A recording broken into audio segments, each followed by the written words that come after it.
안녕하세요. 소스코드 20강 진행하겠습니다. 영화계의 거장 리들리 스콧 감독은 SF 공포 호러의 최고의 걸작 에이리언을 출발점으로 해서 프리퀄 시리즈 프로메테우스 2012년, 에리언 커버넌트 2017년, 그리고 작년에 레이지드 바이 올브즈라는 슈퍼작으로 되 있는 미드를 통해서 그 인류의 종말에 대한 문제, 신인류의 그 출현에 대한 문제들을 짚어주고 있다, 그런 얘기입니다. 오늘은 그동안 굉장히 오랜 강좌를 10강 이상으로 지금 그 강좌를 해오고 있는데, 오늘 마무리를 좀 해볼까 합니다.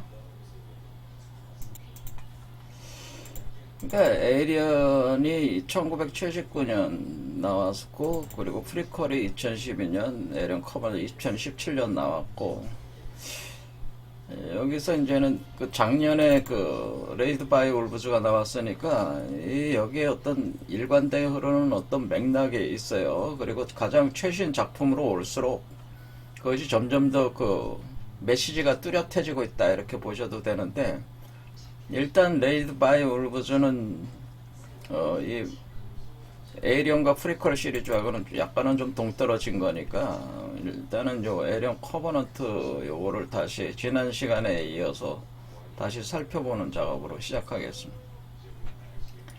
그러니까 여기서 인공지능 데이비드는 피터 웨일랜드라고 하는 회장이 자신의 웨일랜드 그룹에서 만든 인공지능 로봇이죠. 인공지능 로봇이 그 웨일랜드 회장이 자기 아들처럼, 이제 이 피조물이니까 웨일랜드 회장 쪽에서 만든 거니까.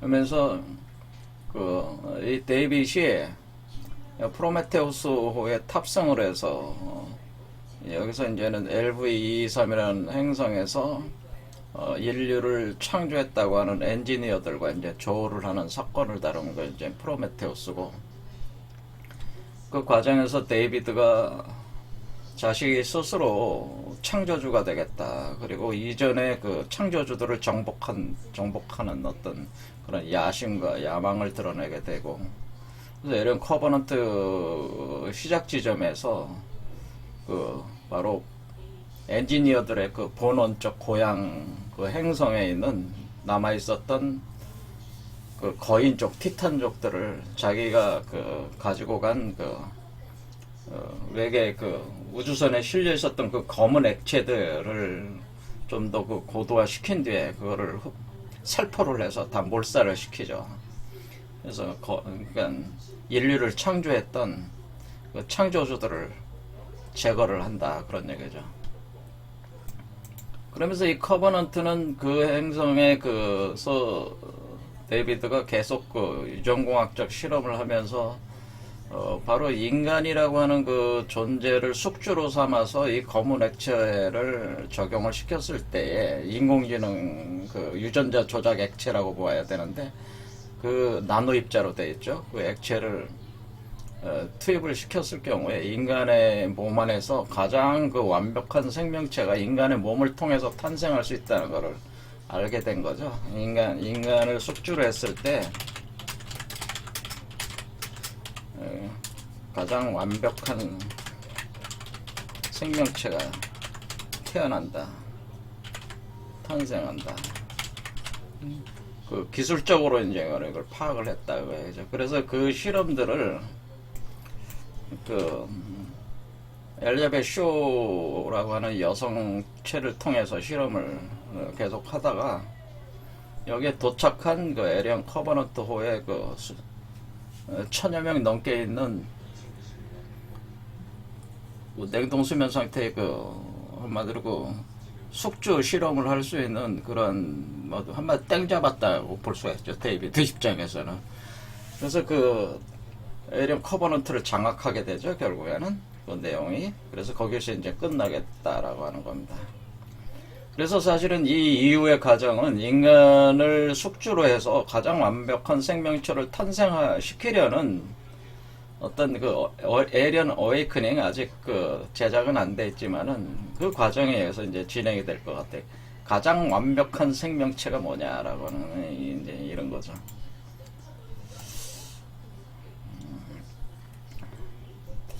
그랬을 때 이제 지난 시간에 본 건 뭐냐면은 그 에리언 커버넌트가 시작을 할 때 피터 웨일랜드 회장과 데이비드가 이제 대화를 나누는 장면에서 처음으로 대화를 나누게 되는데 거기서 그 피터 웨일랜드 회장이 네 이름이 뭐냐 이렇게 보니까 자기 데이비드가 그 데이비드를 만들어 놓고 네 이름이 뭐냐 이제 그렇게 하는 거죠. 그죠? 홀에서 그래 할 때 그 데이비드가 뭐라 그러면 자기 이름은 데이빗이다 이렇게 얘기를 하게 되는데 그거는 뭐냐면은 데이비드가 여기 그 미켈란젤로가 만든 그 다비드 이 다비드 석상이잖아요. 이 다비드가 바로 데이비드가 바로 이 다비드입니다. 다비드 여기 팔자를 붙인 이유가 있습니다. 여기 이게 괜히 여기다 갖다 팔자를 붙인 게 아니고 굉장히 심오한 의미를 여기다 부한. 이게 무한대교잖아요. 무한대교 팔자가 사실은. 그래서 이 데이비드가 이 다비드 상을 보면서 나는 데이비드다. 그래서 데이빗이죠. 데이빗이 됐습니다. 근데 데이비드가 원래 이 다비드는 성경의 그 다윗왕이 바로 다윗왕을 이렇게 만들어 놓은 거죠. 다윗. 그래서 유대 역사에 있어서 그 첫 번째 왕이 다윗입니다. 그래서 가장 위대한 왕으로 또 이제 알려져 있는데 여기서 이제는 다윗의 그 관련된 그 전해오는 얘기로 따지면은 다윗이 거인 골리앗을 돌로 쳐 죽이죠.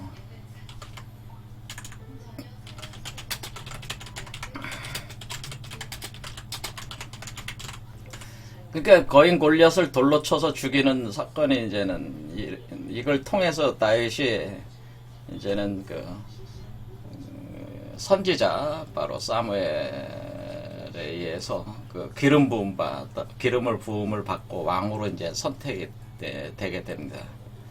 그런 과정에서 이런 사건이 일어난 거죠. 골리앗을 돌로 쳐서 죽이는. 멀리서 저렇게 여기다가 감아가지고 돌을 그러니까 이마에 맞아서 이제 죽었죠. 그래서 이건 마치 그 데이비드가 결국 거인족 우리가 지금 엔지니어라고 하는 존재들이 인간보다 훨씬 큰 거인들이거든요. 그래서 거인 종족을 멸종시키는 거에 대한 어떤 암시를 이미 이때 그 에리언 커버넌트 시작할 때 그걸 보여준 것이다 이런 거죠. 그리고 그 다음 장면이 바로 그 거인족들 행성으로 가서 그 검은 액체 그 유전자병 나노 입자들을 그 살포를 해서 거인족들을 몰살시키는 장면이 등장하지 않습니까? 그래서 이게 앞에 깔아놓은 그것이 나는 데이비드 석상 등장하는 이 장면 자체가 그걸 암시를 한 것이다라는 거죠. 그래서 피터 웨일랜드 회장한테 자기가 다비드다라고 하면서 난 데이빗입니다. 그러냐 그러면 나한테 음악을 하나 연주해 달라고 그 웨일랜드 회장이 얘기하니까 데이비드가 음악을 연주하러 피아노가 있는 쪽으로 가게 되는데 그때 데이비드가 지나칠 때에 이렇게 가기 전에 요 벽에 그림 한 장이 딱 붙어 있어요. 이것이 바로 피에로 델라 프란체스카의 그리스도 탄생이라는 거예요. 그래서 이 피에로 델라 프란체스카의 작품인 그리스도 탄생 작품이 이렇게 되는 그리스도 탄생. 그래서 그리스도가 여러분들 아시다시피 그 기독교적 그 텍스트 복음서들 보면은 그 예수가 그 말 구유에서 마국간 베들레헴에 있는 마국간에서 탄생하지 않습니까? 그 어린아이로 이렇게 탄생한다. 요게 이제 피에로 델라 프란체스카죠. 근데 왜 이 장면이 나오는 거냐? 이 장면은 사실은 원래 제가 이 시작을 할 때 소스코드 시작할 때 처음 다룬 작품이 2001 스페이스 오디세이였잖아요. 2001 그 스페이스 오디세이 작품에 여기 스타 차일드가 나오죠. 어린아이. 그렇죠. 어린아이가 최종적으로는 이게 이 채널 스페이스 오디세이를 잠시 상기를 하시면은 여기에 그 주인공 이름도 데이비드 보어먼이었다는 것을 기억하시는 분이 있을 거예요. 여기 주인공 이름도 데이비드 보어먼이에요. 그러니까 여기 그 지금 에리언 커버넌트의 그 창조주로 자기가 등극하려는 존재도 데이비드시고, 여기 있는 주인공도 데이비드 보어먼이고, 데이비드 보어먼이 그 모노리스 목성 있는 모노리스에서 도착을 해서 거기서 어린아이로 다시 스타 차일드, 아기로 다시 탄생해서 그 아기가 지구를 바라보면서 허공에 떠 있는 모습이 이제는 마지막 장면이죠. 그러면서 울려 퍼지는 음악이 짜라투스트라는 이렇게 말했다라는 그 음악이 웅장해 흐르지 않습니까? 그래서 이 스타 차일드가 사실은 지금 데이비드는 지금 뭘 보고 있는 거예요? 피에로 델라 프란체스카의 그리스도 탄생. 그러니까 이거 어린아이잖아요. 이렇게 어린아이. 그러니까 아기로 이렇게 탄생한다. 그러니까 이게 스탠리 큐브릭 감독의 2001 스페이스 오디세이와 이 지금 그 리들리 스콧 감독의 이 에리언과 그 프리퀄 시리즈 작품들은 굉장히 상통하고 있다고 하는 게, 깔려있는 관점이 상통하고 있다. 그러니까 이 장면을 넣은 것이 그냥 넣은 게 아니고 리들리 스콧 감독이 상당히 복선을 깔아 놓은 것이라는, 굉장히 그 재밌는 관점이지만은 스탠리 큐브릭 감독의 스타 차일드가 나오는 그 장면과 여기 지금 프란체스카의 그 그리스도 탄생, 데이비드가 보는 이 장면이 같은 어린아이, 갓난아이로 탄생하는 게 나오고, 그리고 2001 오디세이의 그 주인공 이름도 데이비드 보어먼, 데이빗이고, 여기 주인공도 이제 데이빗이 되는 거죠. 그리고 이 데이빗에 대한 그 예언이 요한계시록에 나오는데, 요한계시록에. 그래서 요한계시록에 이렇게 나오는 거지. 유다 지파의 사자 다윗의 뿌리가 이겼으니 그 두루마리와 그 일곱인을 떼시리라. 그러니까 다윗의 뿌리가 일곱인을 뗀다, 그런 표현이 있어. 그러니까 여기 다윗이 데이비드잖아요. 그러니까 이것이 요한계시록 5장 5절에 이렇게 표현이 되어 있기 때문에 여기에는 그 심오한 그 미래 예언에 대한 내용도 이제는 숨겨져 있다는 거 하는 거야. 자, 그럼 여기서 제가 말씀드리자면은, 그럼 어떤 관점에서 이제 이게 진행이 되는 것이냐. 바로 여기 데이비드, 여기 유대 지파의 사자, 다윗의 뿌리라는 게 갓난아이라는 뜻이. 여러분의 뿌리는 뭡니까? 여러분은 엄마 자궁에서 태아가 돼서 엄마가 출산을 했잖아. 시킨 거잖아요. 그러니까 여러분의 뿌리는 어디에 있는 거예요? 여러분의 어머니의 태아로 있을 때가 여러분의 뿌리란 말이에요. 그리고 갓난아이가 여러분의 뿌리죠, 사실은. 거기서 시작한 거니까. 그렇죠. 엄마라는 그 대지에 뿌리를 내린 뒤에 거기서 태어난 거란 말이에요. 그래서 이것도 갓난아이를 표현해 주는 거예요. 다윗의 뿌리라고 하는 것 자체가. 그런데 이것이 두루마리와 그 일곱인을 떼시리라 돼. 일곱인을 뗀다고 하는 이게 뭐냐면은, 일곱인을 뗀다고 하는 것은 여러분의 몸에 7개의 차크라가 봉인되어 있거든요. 이 봉인되어 있는 7개 차크라. 이게 일곱인이에요. 7개의 인을 뗀다, 그런 거는.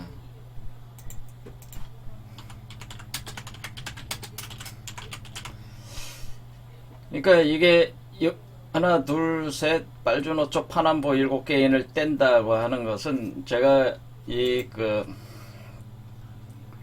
지금 오버모프라는 외계인의 알이 여러분 몸에서 활성화가 되면서 첫 번째 차크라부터 올라온다는 거예요. 올라와서 여기서 갓난아이로 태어난다고 하는 겁니다. 갓난아이로 태어난다. 여기 이제는 갓난아이로, 그러니까 여기 안에 그 존재가 이렇게 갇혀 있는데, 알 속에 갇혀 있는데, 이 존재가 갓난아이로 태어난다라고 하는, 그 갓난아이고 바로 스타 차일드고, 그 갓난아이가 스타 차일드, 그 갓난아이가 인자 그리스도고, 그리고 짜라투스트라는 이렇게 말했다에서의 니체가 주장하는 초인이 바로 이 갓난아이를 뜻하는 겁니다.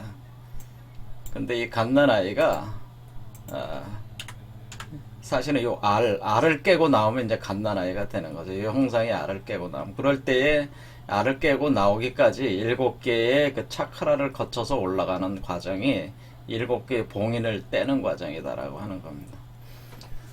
그래서 이게 그 사실은 그 리들리 스콧 감독이 다루고 있는 작품은 인간 안에서의 그 내부적 변화를 통해서 인간을 숙주로 삼아서, 인류를 숙주로 삼아서 이 갓난아이, 스타차일드, 인자 그리스도, 초인이 탄생하는 과정을 SF 영화 작품으로 이것을 그려놓은 것이에요, 사실은.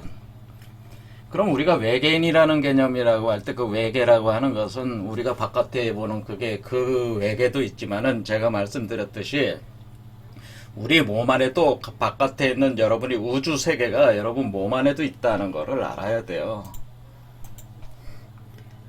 사람 몸 안에 우주가 있다라고 하는. 그래서 그것도 우리가 볼 땐 외계죠.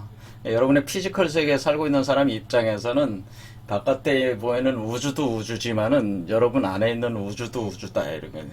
근데 그게 그 180도 거울 대칭으로 되어 있습니다. 그 두 개의 우주가. 그래서 사실은 그 여기서 SF형에서 다루고 있는 우주는 마치 바깥에 있는 그 우주 세계의 개척 과정에서 이렇게 일어난 일로 이렇게 묘사가 되고 있지만은, 사실은 여러분 안에 있는 우주를 개척하는 과정이에요. 이게 지금 여러분 몸 안에 있는 우주를 개척하는 과정에서 일어나는 현상이다, 제가 말씀드렸어요. 그래서 이 알이 여러분 몸 안에서 발동을 하게 되는데, 오브몬프가 발동을 할 때에 이 알 자체가 원래 그 뱀이 이렇게 휘감고 있고 날개 달린 형상이 돼 있어가지고, 우선 여기 두 개의 뱀이 꼬여 올라가는 있죠. 이런 구조이기 때문에 이 존재 자체가 이 몸 안에 있을 때는 에이리언의 상태가 된다는 거죠. 그래서 인류의 몸 안에서 스타차일드, 인자 그리스도 초인이 태어나는 그 과정은, 그것으로, 그러니까 우리가 미래 인류의 모습은 스타차일드, 인자 그리스도 초인이 바로 우리의 인류의 미래의 모습입니다. 그런데 인류의 미래의 모습인데, 그 인류 미래의 모습으로 우리가 진화를 할 때에 반드시 거쳐가는 과정이 에이리언 과정이라고 하는 거죠. 그러니까 인류 진화 과정, 에이리언은 인류를 숙주로 삼지만 바로 에이리언 과정을 통해 인류가 어디에 진화한다고 하는, 신인류가 된다.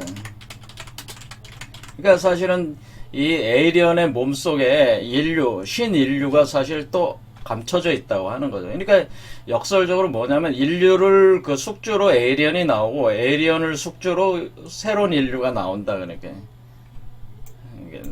그렇게 흐름이 가는 거라. 인류, 에이리언, 다시 신인류. 그러니까 이게 이건 구인류죠. 구인류를 종말시키고 신인류를 만드는 과정. 그러니까 이 에이리언이 하는 역할은 뭐냐면은, 구인류를 종멸을 시키고 신인류를 탄생하기까지의 중간 과정을 이 에이리언이 담당을 하게 된다고 하는 거예요. 그래서 이 에이리언이 발동을 할 때 여러분의 그 모습을 사람들은 뭐라 그러면, 이걸 렙틸리언이라고 해온 것이다. 렙틸리언. 여러분 몸속에서 렙틸리언이 발동을 하기 때문에 뱀이 발동을 해서, 요즘에 그 렙틸리언 외계 종족, 드라코니스나 렙틸리언 이론이 나오는 건, 렙틸리언, 드라코니스, 렙틸리언이라고 하는 것이, 사실은 이 에이리언이 바로 우리가 요즘 얘기되고 있는 드라코니스 렙틸리언이라고 하는 거예요. 그래서 우리가 구인류가 신인류가 되려면 반드시 에이리언 과정을 반드시 거쳐야 됩니다. 이거 안 거치면 안 돼요. 그러니까 이 에이리언은 기독교적 관점으로 보면 악마란 말이에요. 그러니까 악의 과정을 거쳐야 돼. 굉장히 좀 공포스러운 얘기일 수도 있겠지만은, 이런 과정을 거친다고 하는 것이 사실은 이 영화에 내재되어 있는 그 메시지들이 있다 이런 얘기예요. 그러니까 레이즈드 바이 울부즈에서 얘기하는 것도 그 이 레이즈드 바이 울부즈에 나오는 이 그 여성 안드로이드 바로 이름이 라미아라고 할 수 있는데 라미아가 새로운 행성 케플러 20pp인가 여기에 이제 도착을 하면서 제일 처음 하는 작업이 뭐냐면은 인류를 자기의 자궁을 통해서 이렇게 만들어내죠. 이렇게 자궁을 통해서 만들어내. 이렇게 해서 6명을 태어나게 합니다. 이게 왜 6명이냐? 그것도 이유가 있는 거예요. 자, 6명을 태어나게 한데 이 라미아라는 이 여성 안드로이드는 사실 뱀을 얘기해요. 뱀. 제가 그것을 하와 또 이브 그리고 우리가 그 메두사 같은 형상을 가지고 있다라고 보면 메두사가 여왕이라는 뜻이잖아요. 그래서 이 메두사와 같은 형상을 취하게 되는 그래서 이름을 라미아로 지은 거란 말이에요. 그래서 뱀 여자가 되는 거죠. 그 뱀 여자가 돼서 이 인류를 먼저 만든 뒤에 그 다음 만든 게 그러니까 지금 순서를 어떻게 하냐면 인류를 태어나게 탄생시켰죠. 처음 도착해서 한 거, 그게 거고, 두 번째는 뱀을 태어나게 했어요. 뱀이 태어난다. 나르는 뱀이래, 나르는 밤. 그러니까 날아다니는 뱀을 태어나게 하는, 그러니까 이 그 안드로이드, 네크로맨서, 그러니까 이 안드로이드에 대한 이름 보통 명사가 네크로맨서인데, 강령술사라는 뜻이. 그래서 이 강령을 받은 거예요. 사실은 강령. 그걸 이제 우리가 보면은 뭐 성령이 임재했다. 뭐 그렇게 할 때 그 성령이라는 게 영이 강림했다는 거 아닙니까? 강령했다라는. 뭐가 강령해? 뭔가 이 여자의 몸속에다가 영이라고 하는 게 들어와서 이 여자의 몸속에 그 나르는 뱀을 임신을 시켰다 그런 얘기예요. 그러니까 이 나르는 뱀이 뭐예요? 여기서 에이리언이죠. 이게 사실은. 여기 그 레이드 바이 울부즈에 나오는 나르는 뱀이 에이리언입니다. 그래서 인류가 나온 뒤에 이 인류 다음 세대는 에이리언이 되고 에이리언 다음 세대가 신인류가 되는 게. 그러니까 이제 그 과정은 아직 그 레이드 바이 울부즈 시즌 2에서 이제 점점 풀어나가겠지만은 그 미트라교하고 이렇게 다 연관돼 있는 게 그게 괜히 연관되는 게 아니에요. 지금 여기서 그 우보모프라고 하는 지금 이 알 자체가 이 알들이 이런 형상의 그 그림 조각품들이 미트라교 그 유적에서 많이 발견되는 이런 조각품이 미트라교 유적에서 많이 발견된다 그 말씀입니다. 미트라교. 그래서 여기서 그 레이드 바이 올보즈의 그 미트라교라는 그 종교인들과 무신론자들과 유신론자 무신론자들과 싸움으로 그리고 있는 것이 이게 다 연결이 돼 있다고 하는 거죠, 사실은. 자, 그러지만 이거는 그 기본 논리 자체가, 메커니즘 자체가 이 노선을 그대로 따라가고 있는 거예요. 인간의 몸에 알이 심어지고, 그런데 이 알을 활성화시키는 게 뭐냐면 바로 그 검은 액체라고 하는 거죠. 이 검은 액체라고 하는 게,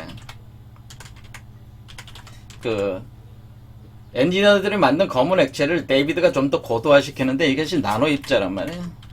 유전자 변형 나노 입자예요.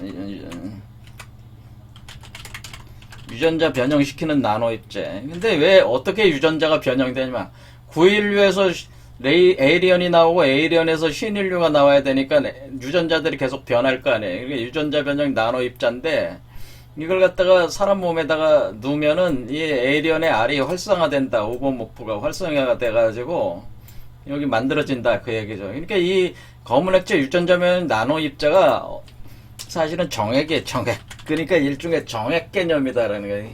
마치 정액을 살포한 것과 같다. 사람 몸에다가 누운 것과 같다. 그럼 정액이 사람의 몸 안에 있는 그 질과 합해서 그 유전적 형질이 이제 그 발동을 하면서 이 알이 생기게 된다고 하는 거예요. 이게 남성의 정액 개념인데 왜 남성의 정액은 하얀색이잖아요. 근데 이건 검은색으로 해놨다면 검은 액체는 뭐예요? 검은 정액이라는 거지. 검은 정액. 그런 개념이나 마찬가지 이게.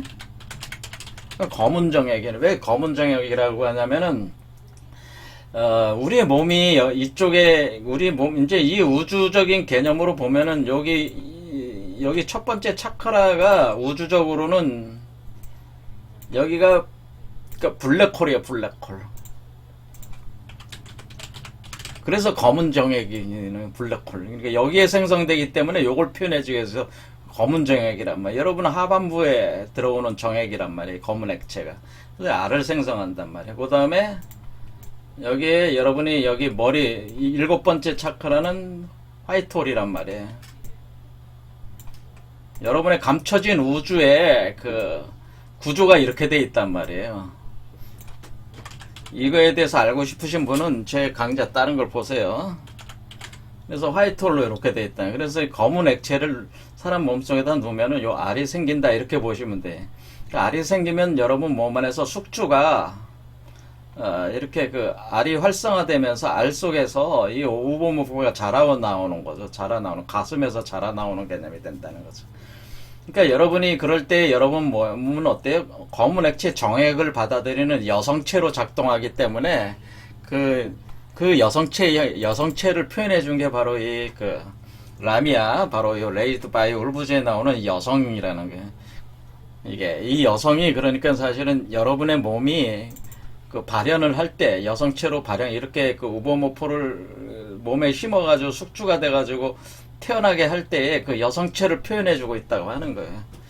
이게 그래서 여기서 이렇게 자라 올라와가지고 이게 지금 진화하는 과정이죠. 에이리언이 요 안에, 그러니까 에이리언이 요 안에 인간의 몸 안에 있는 우주에서 활동하고 있는 기관이라는. 그래 요 문 밖으로 나올 때는 그 아래 있는 에이리언 그 속 안에 그 있는 또 요 존재가 아이로 그 뱀 껍질을 벗고 에이리언의 껍질을 벗고, 그러니까 이때 916에서 에이리언이 나오는 건 뭐야? 916의 껍질을 벗고 에이리언이 나오는 거고, 신인류는 에이리언의 껍질을 벗고 신인류가 나오는 것이다. 그래서 916에서 신인류로 전환하는 이 변화의 과정, 진화의 과정에서 에이리언의 적극적인 개입이 있다고 하는 것을 표현해 준 것이다. 그것이 우리 몸에서 사실은 다 일어나고 있다고 하는 일이, 그걸 영화적 상상력으로 풀어냈다라고 하는 겁니다.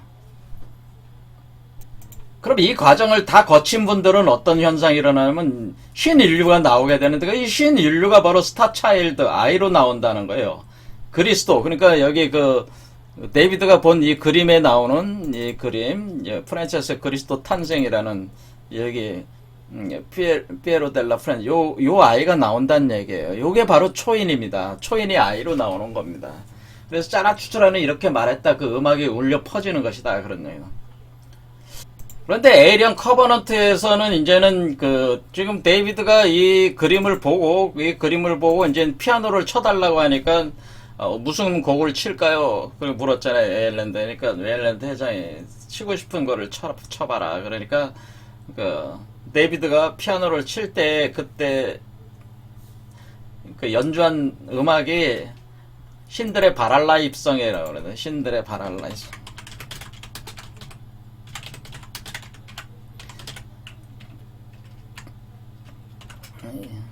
요 음악을 이제 연주를 하게 된다고 하는 거죠. 그래서 이 신들의 바랄라 입성이라고 하는 곡을 이렇게 마치 그 2001 오디세이의 첫 부분과 마지막 부분에 짜라투스라는 이렇게 말했다면서 초인 출현에 대한 암시, 스타차일드로 나오는 걸 암시를 하죠. 데이비드를 통해서 스타차일드로 데이비드가 변했잖아요. 데이비드 보어만이. 여기도 마찬가지로 그 니체와 가장 그 깊은 교류를 가졌다는 사람 중에 하나가 바그너고, 니체 철학이 바그너로부터 많은 영향을 받았습니다. 그런데 그 바그너 그 오페라 그 니벨룽의 반지에 그 나오는 라인의 황금이라는 그 부분에서 나오는 그 신들의 바랄라 입성이라는 이 곡을 여기 데이비드가 이 그 에리언 커버넌트 첫 장면과 마지막 장면에 이제는 또 삽입이 돼서 나오기 때문에 이게 상당히 이게 보면은 2001 오디세이하고 상당한 그 깊은 연관성이 이렇게 보인다. 이렇게 같이 보면 좋다. 그래서 제가 권할 때는 그 2001 오디세이와 그 다음에 이 리들리 스콧 감독 시리즈 이걸 같이 보면 좋다. 그런 얘기를 하는 거예요.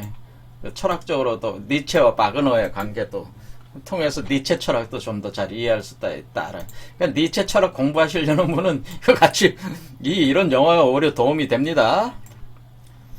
자, 그래서 자, 신들의 바랄라 입성.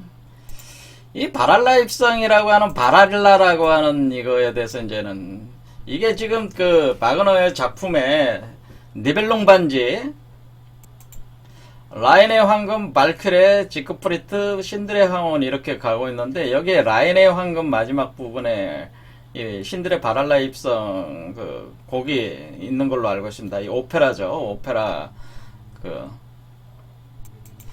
그래서 이거는 이제는 요 신들의 바랄라라는 요 개념이 그러니까 이쪽 그 북유럽 그 노르드 신화라고 그래서 북유럽과 독일 이쪽 계통의 신화들하고 연결돼 있고 사실 바그너가 이 작품을 만든 거는 독일 민족주의 발흥을 위해서 또 그렇게 한 측면도 있다고 이렇게 봐야 돼요. 그러니까 상이 독일과 그 북유럽의 그 감성이 거기에 있는 전설과 신화와 이야기들이 이렇게 어우러져 가지고 이렇게 풀어낸 오페라가 아주 유명한 작품 니벨롱의 반지라는 작품인데 여기 보면 이제 라인의 황금이라고 시작을 하는 게 뭐냐면 리벨룽이라는 그 난쟁이 종족 알베르이가 있었는데 그 라인강에 이제는 그 있는 그 보물이 거기에 있었어요. 그래서 그 보물을 그 새 요정, 강의 요정이 지키고 있던 보물을 알베르이가 이제는 그걸 차지하게 되게 니벨룽 종족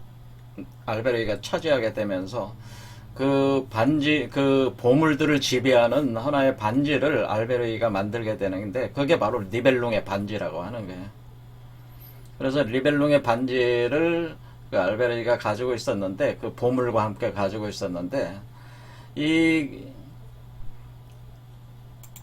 여기 이제는 이 북유럽 신화의 그 주인, 그 최고의 주신이 그 오딘이었죠. 오딘이 그때 당시에 이제는, 이 세계의 종말이 오고 있다고 하는 걸 알게 됩니다. 세계의 종말이 오고 있다.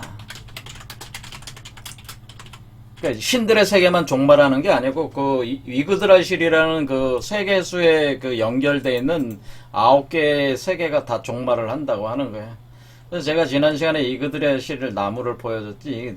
그런데 이 나무가 사실은 이 우리 9개의 세계라고 하는 거는 동양학적으로 구궁도예요. 구궁도 9개 칸으로 되어 있잖아요. 이게 9개의 세계거든요.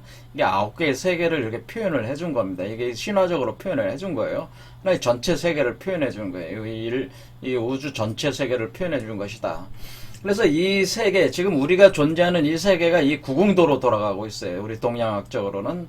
근데 그것을 북유럽 신화에서는 이그드라실이라는 그 나무 우주목으로 표현해주고 있다는 이 하나의 우주라는 그 우주가 9개 세계로 구분되어 있다는 구궁도 같은 개념이다라고 하는 거예요. 똑같은 개념이다. 근데 이 세계가 종말이 온 게 어떻게 하면 여기 5에서 니체가 얘기한 대로 정오의 태양이 여기서 떠가지고 이렇게 돌아가지고 다시 새로운 정오의 태양이 뜰 때까지 한 바퀴 돌게 됩니다. 한 바퀴 딱 돌면은 그러니까 요 도상으로 보면요. 요 도상으로 보면은 이 처음 세계가 여기서 시작해서 한 바퀴 돌면은 여기서 딱 끝나는 거예요. 그러니까 자, 여기서 이제 모노리스가 그 스페이스 오디세이 모노리스가 여기서 첫 번째 뱀머리가 여기 있잖아요. 뱀머리가 시작돼서 뱀꼬리가 시작돼서 다시 뱀머리로 돌아올 때 그러니까 뱀머리가 어디냐면 여기 사가 그 한자로 사가 뱀이란 말이에요. 뱀. 그러니까 뱀머리가 이쪽에 있는 거예요. 그래서 뱀머리가 이렇게 이렇게 시작해가지고 이렇게 된 거예요. 그래서 한 바퀴 뺑 돌면은 끝나는 거예요. 그러니까 이 구궁의 세계가 종말하는 거예요. 시작해서 종말하고 다시 시작하는 거예요. 그러니까 이게 9인류가 종말하고 신인류로 다시 시작. 9인류가 시작해서 9인류가 전개된 뒤에 종말하고 신인류가 시작된다 그런 얘기예요. 그러니까 이와 같은 개념. 그러니까 종말을 한다는 것은 한마디로 구궁세계 그 전에 구궁세계가 종말한다는 거지 인류 자체가 종말하는 걸 의미하는 건 아니다 그러는 거예요. 그래서 이 이그드라실에 있는 9개의 세계가 그 라그나로크라고 하는 그 마지막 세계의 종말의 그 전쟁을 통해서 북유럽 신화에서는 모조리 다 종말하는 걸로 돼 있는 이게 다 불에 타버립니다. 세계수가 불에 타고 세계수가 불에 타서 물속으로 가라앉는다는 이그드라실이 불에 타서 가라앉고 재가 되면서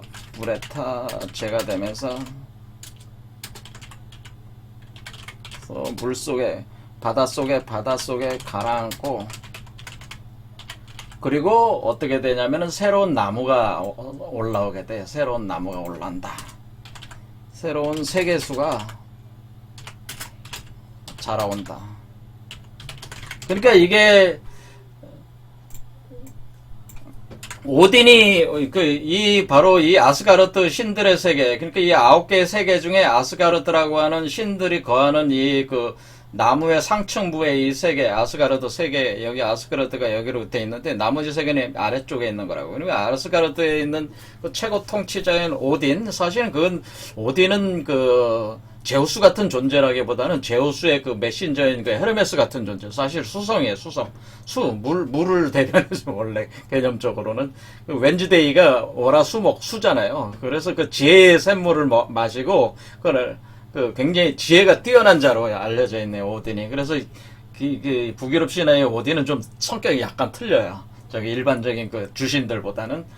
근데 이 오딘이 알게 된 거는 이 신들의 항원이 온다, 종말한다는 걸 알게 된 거죠. 그러니까 여기 라인의 황금부터 시작해서 신들의 황혼까지가 끝나는데, 신들의 황혼이 요게 라그나로크라는 거예요. 그래서 라그나로크가 오게 될 때 이 9개의 세계가 종말하지만은, 종말하면서 바닷속에 불타서 재로 가라앉지만은 또 새로운 나무도 올라옵니다. 그 새로운 나무에서 새로운 인류가 올라옵니다. 새로운 인류. 그러니까 이 현재 이그드라실 나무에서 존재하는 인간은 여기 미드가르드, 그러니까 신들은 아스가르드에 존재하고 인류는 미드가르드에 지금 존재하는 거예요. 그러니까 우리가 지금 현재 미드가르드에 있는 개념이다, 이렇게 생각하시면 돼요. 그런데 그런 개념에서 여기서 가라앉으면은, 그러니까 미드라는 게 뭐예요? 미드가르드가. 미드가 중간이란 뜻이잖아, 미들. 그러니까 상중하라는 개념, 상중하 이런 개념으로 돼 있는 거예요. 나무도. 그래서 밑에는 용이 지배하고 위에는 독수리가 지배하는 거예요. 자, 이 이그드라실 나무가 지금 어떻게 돼 있냐면은 밑에는 용, 니그호드라는 용이 지배하고 위에는 독수리의 두 눈 사이에는 매가 있어요. 그래서 위에는 새가 지배하고 밑에는 용이 지배한다. 자, 우리 몸도 어떻게 돼 있냐면은, 우리 몸도 보면은 여 가운데 차크라 네 번째를 기준으로 해서 밑에는 뱀이 지배하고 위에는 새가 지배하는 거예요. 그래서 여기 새가 있는 거예요. 자, 밑에는 뱀이 지배하고 땅에 속하는 용뱀이 지배하고 위에는 새가 지배한다. 이렇게 된단 말이에요. 그래서 여기서 그러니까 이 독수리와 새와 용과의 싸움이 있어요. 항상 싸움이 있는 요런 구조. 그러니까 요걸 표현해 준 거예요. 사실 이 나무가 그런 몸인데, 이그드라실이라는 나무 자체는 지금 요 형상을 표현해 주고 있는 거예요. 요 형상.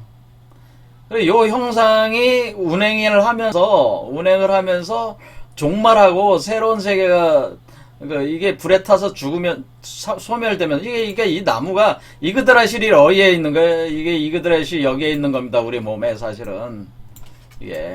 이걸 표현해 준 거야. 이게 이그드라실이에요. 이게 우리가 작동하고 있는 우리 세계가 이렇게 돼 있는 세계라고. 그런데 여기서 이 나무가 여러분 몸 안에서 어떤 현상이 일어나냐면, 이 변화 과정 속에서 주천하우 현상이 있다. 주천하우. 화라는 게 불이란 뜻이야. 불, fire. 그러니까 여러분 몸 안에서 불이 돌아서 여러분이 재가 돼버립니다. 재가 되면서 그런 몸을 통해서 새로운 존재가 탄생하게 된다고 하는 거예요.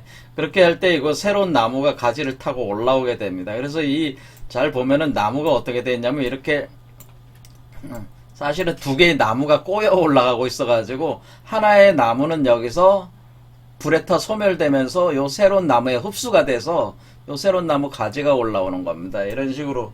그래서 그걸 표현해 주고 있는 거예요. 그래서 이게 이그드라실이라는 나무는 종말하는 게, 그게 라그나로크라고 하는 거고, 그것이 신들이 종말하는 거고, 그 신들의 종말을 통해서 사실은 새로운 세계수가 나오고 등장하고, 그리고 거기에 새로운 인류, 이 나무 속에서 나오고, 그리고 그 새로운 인류 속에서 초인이 탄생한다라고 하는 거예요. 그러니까 이게 우리가 니체 철학의 초인 사상이라는 게 사실 여기서 근거하고 있는 것이 북유럽 신화에서 그러니까 이게 그 니체가 그 바그너의 어떤 얘기에 상당히 영향을 많이 받았다는 게 사실은 그 북유럽적인 어떤 신화적 관점에서 영향을 많이 받았다 이렇게 보시면 돼요. 그런데 이 이그드라시라는 나무가 불에 타고 이렇게 새로운 나무가 나오는 것은 여러분 몸 안에서의 또 변화를 그대로 투영을 하고 있는 것이다라고 하는.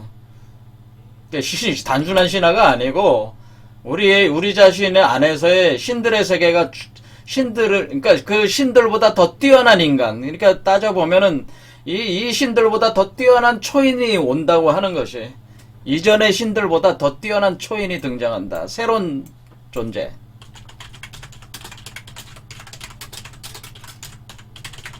초인 등장.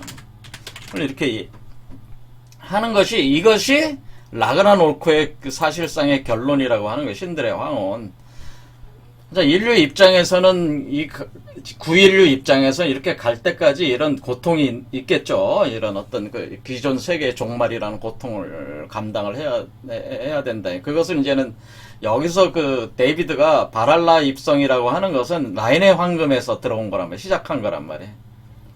그러니까 라인의 황금에서 바랄라라고 하는 것이 원래 오딘이 이 신들의 황혼 바로 라그나로크를 막기 위해서 바랄라라는 궁전을 지어놓고 거기에 수많은 전사들을 데려와가지고 거기서 계속 힘을 키웁니다. 왜냐면 마지막 전쟁에서 승리하기 위해서, 왜냐면 안 망하게 하기 위해서, 이 세계가 이 기존 이그드라실이 안 망하기 위해서. 그럼 이제 하지만 인류 입장에선 신인류가 나오려면 이 세계는 불에 타 소멸돼야 됩니다. 자연스러운 과정이에요. 그러니까 그 데이비드가 지금 바랄라 입성이라는 곡을 마지막에 쳤다고 하는 것은 자신이 사실 라인의 황금 레벨에 왔다는 거죠. 왔다는 거지만은 결국 종말을 하게 된다는 거죠. 이 세계는 결국에는 이 라그나로크로 끝나게 돼 있다라고 하는 걸 또 암시를 한다고 제가 말씀을 드렸습니다. 그래서 사실은 데이비드의 파멸을 근데 데이비드는 사실상에 있어서 데이비드는 어떤 의미가 있냐면요. 그걸 이제는 로봇을 이렇게 로봇으로 이렇게 우리가 내세웠지만은 사실은 인간의 지성을 표현해주고 있는 거예요.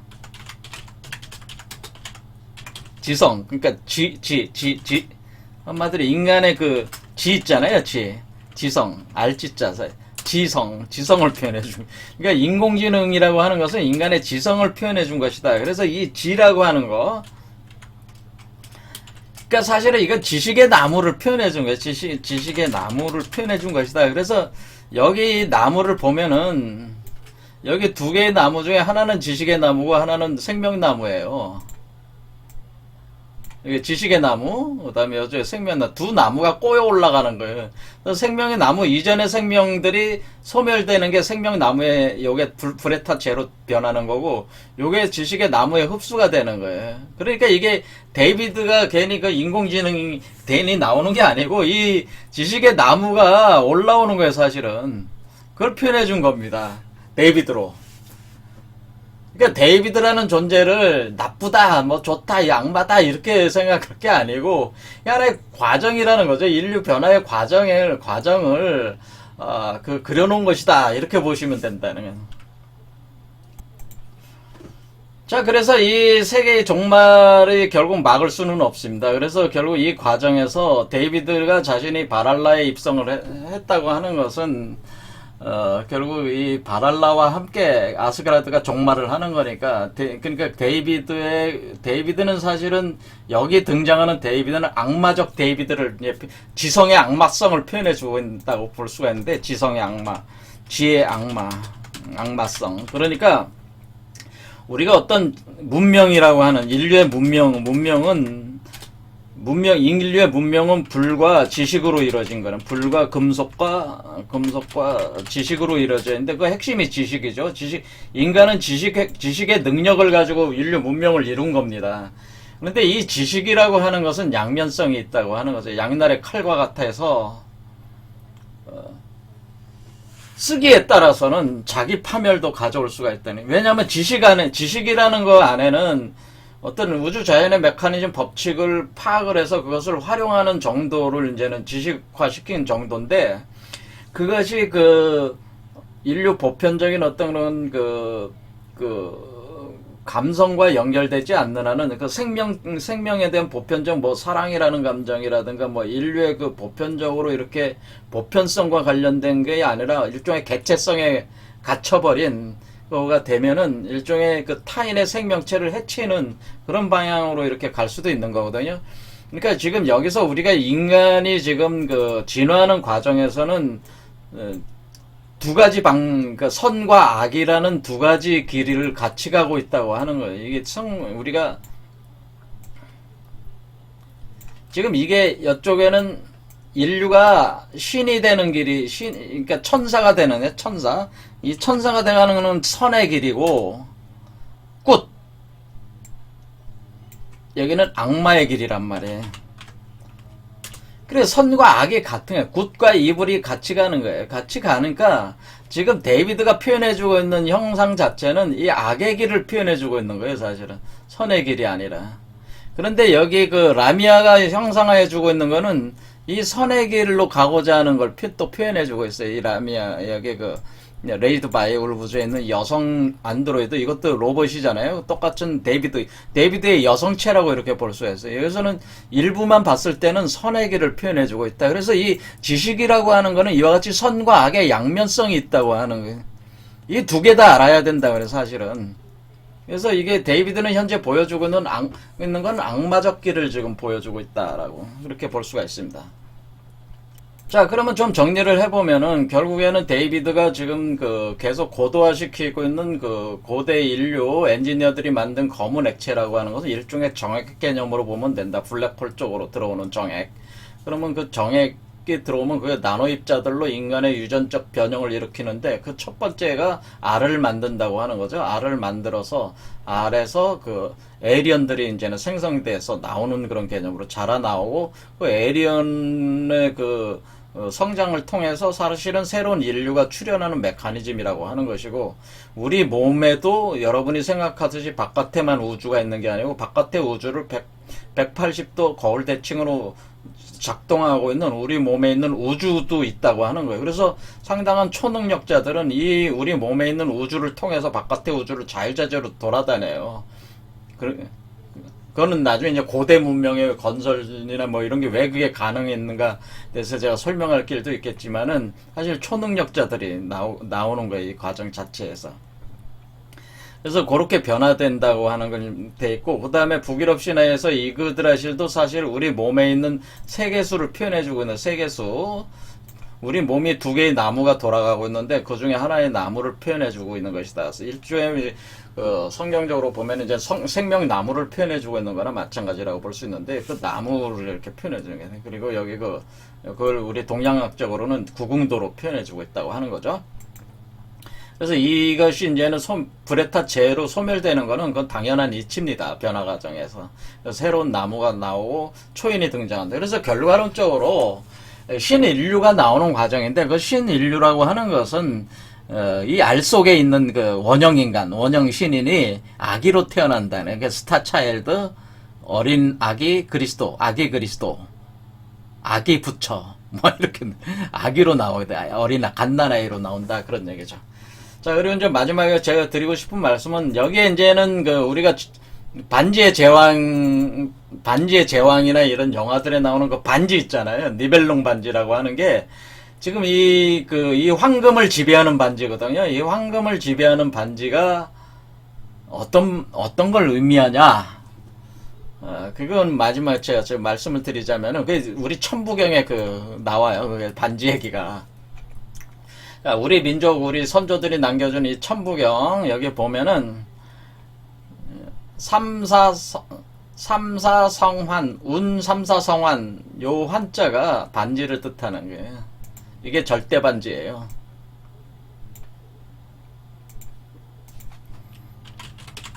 이게 니벨룽의 반지. 이게 바로 뭐예요? 반지의 제왕의, 반지입니다. 이게 반지의 제왕의 반지, 절대 반지란 말이에요. 요게 이 환자가 반지를 뜻하는 요런 반지를 뜻하는 옥환. 자, 환인 옥환 하면 옥골이 둥근 옥으로 만든 가락지 옥환. 예, 그렇죠. 여기 반지, 요런 반지가 바로 요렇게 나와 있다는 거예요. 그래서 이게 절대 반지라든가 뭐 이런 반지의 제왕의 반지라든가 뭐 거기에 나오는 반지의 제왕 그 영화 자체도 그 반지라는 개념 자체도 사실은 이 메커니즘 인류 변화 진화에 대한 메커니즘하고 상당히 깊은 연관성이 또 있고 그렇다는 거죠. 그래서 사실은 이 절대 반지, 니벨룽의 반지 개념도 우리 천부경에 환자로 딱 표현이 돼 있다고 하는 거예요. 자, 그러니까 하지만 이것은 상당히 그 어떤 철학적인 그런 개념이 필요한 거기 때문에 뭐 해석은 안 하겠습니다. 자, 제가 그 강의했던 천부경 강의 들어보세요. 자, 어쨌든 우리 몸 안에 절대 반지가 나온다. 니벨룽의 반지가 나오고 여러분들이 황금을 지배해야 돼. 수많은 황금의 지배자가 될 수가 있는데 그 황금이 어디서 여러분 몸속에서 황금들이 나온다고 하는 거예요. 그게.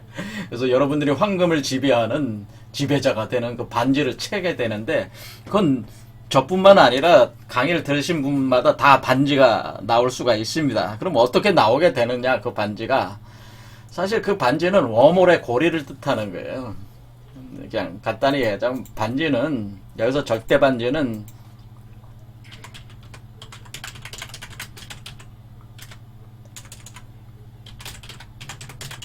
워몰의 고리다라고는 제가 아까 말씀드렸지 인간의 몸 안에는 화이트홀과 블랙홀이 있는데 그 사이에 워몰이 있어요. 그 워몰에 반지 모양으로 고리가 생깁니다. 그 고리가 바로 절대 반지라고 이렇게 보시면 됩니다. 워몰의 주인공이 되면은 그 반지를 가질 수가 있다. 그런 얘기. 자, 그거는 뭐 나중에 뭐 더 얘기할 기회가 있을 것 같고요. 그 오늘까지 해가지고 그 지금 뭐 에이리언 리들리 스콧 감독 작품들 해석한 거 오늘까지로 이제 끝나겠습니다. 다음 시간에는 매트릭스 이제 해보겠습니다. 오늘 여기까지 하겠습니다. 감사합니다.